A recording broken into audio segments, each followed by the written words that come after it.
বিশ্ব বিনোদন জগতের চোখ এখন থাইল্যান্ডের দিকে।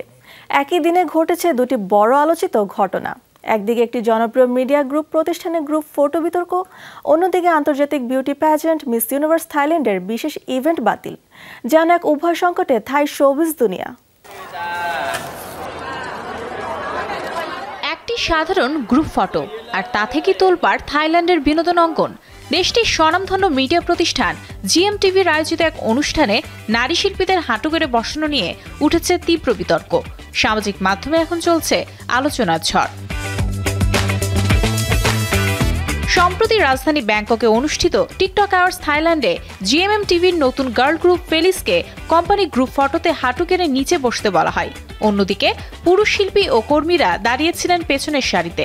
ছবিটি সামাজিক মাধ্যমে ছড়িয়ে পড়তেই সমালোচনার ঝড় ওঠে। অনেকে বলছেন এটি শুধু ছবি নয়, নারীদের প্রতি অবমাননাকর এক প্রতীক। রেডিট থেকে শুরু করে টুইটার, সব জায়গায় একই সুর। ব্যবহারকারীরা লিখছেন এই ভঙ্গি পুরনো মানসিকতার প্রতিফলন। সংগঠনের পক্ষ থেকে ছবিটি মুছে দেওয়া হলেও এখনো প্রকাশ্যে কোনো ক্ষমা বা ব্যাখ্যা দেয়নি GMMTV।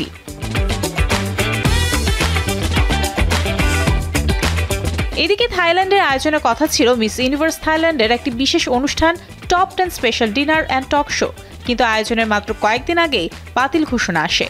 কারণ মিস ইউনিভার্স অর্গানাইজেশন জানায় ইভেন্টটি তাদের অনুমোদিত নয়, এমনকি নাম ও লোগো ব্যবহারের জন্য কোনো আনুষ্ঠানিক অনুমতিও নেওয়া হয়নি।